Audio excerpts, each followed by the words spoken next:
هاد القصه هذه عبره لكل مهاجر هنا كيعيش في اوروبا.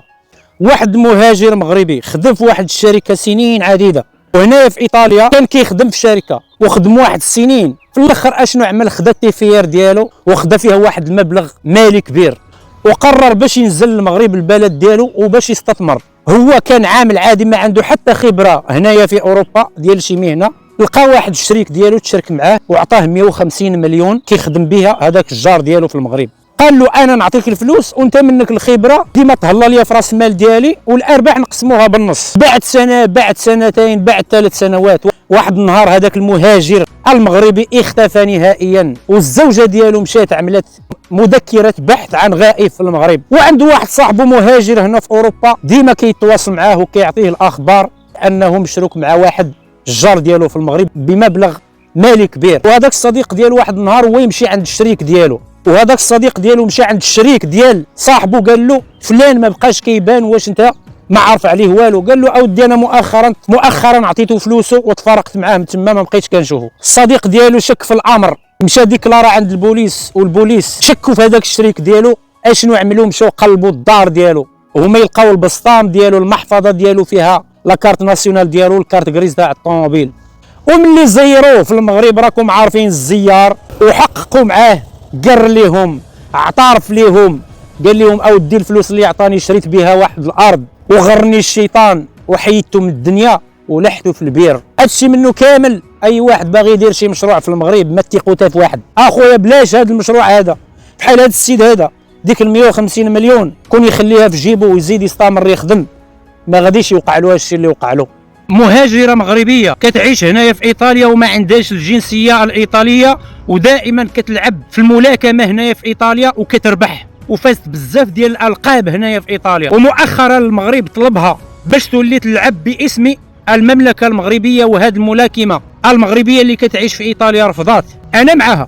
في المغرب امتى كيقلبوا عليك؟ ملي كيكون عندك الشأن. في المغرب المهاجرين المغاربه اللي كيعيشوا في اوروبا ما عندهم حتى حقوق في المغرب، وما عندهم حتى اللي يدافع عليهم في المغرب. كي الشأن ديالك كيكبر عاد ديك الساعه كيوليو يقلبوا عليك من اجل اهدافهم، من اجل مصالحهم الخاصه. المهاجرين في اوروبا كيعيشوا كانهم لاجئين وما عمرها كتسوق لهم، وملي كتنزل انت غادي المغرب في الديوانه كيريشوك. والدليل المنتخبات المغربيه سواء الناشئين او اقل من 20 سنه او المنتخب الكبير المغربي كتلقاه دائما فيه ولاد المهاجرين المغاربه في اوروبا. واش هاد الناس هادو ما كيفكروش في المهاجرين الا لما الشأن ديالهم كيكبر؟ علاش الدوله المغربيه ما عمرها كتسوق للمهاجرين المغاربه في اوروبا وكتدي معاك ثلاجه وحده كدون عليها باكثر من داك الشيء باش شريتيه هنا في اوروبا؟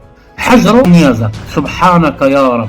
هذا السيد هذا اللي كتشوفوه كان يعاني من مرض الربو، يعني عنده مرض رئوي وضيق التنفس، وكل شهر كيخسر الفلوس. الاطباء ما لقاوش العلاج ديالو. يوم من الايام شاف نار في السماء، داز من حداه، واصل الطريق ديالو هو كيلقى الحجر، داك الحجر تاع نيازاك، خداه داه للدار ديالو. يوميا كيلعب به عادي وكيشوفوه كيراقبوا. بعد شهر سبحان الله العظيم حس براسو ما بقاش كيعاني من ضيق التنفس ولا الربو، ولا الانسان نشيط، ولا ياكل مزيان ويتمشى مزيان ويجري مزيان. شوفيا بحجر انيازاك. ولما قريت عليه سبحانك يا رب العالمين كيشفي في امراض عديده. سبحانك يا رب. هذا الحجر تاع نيازاك وقراو عليه في الجوجل.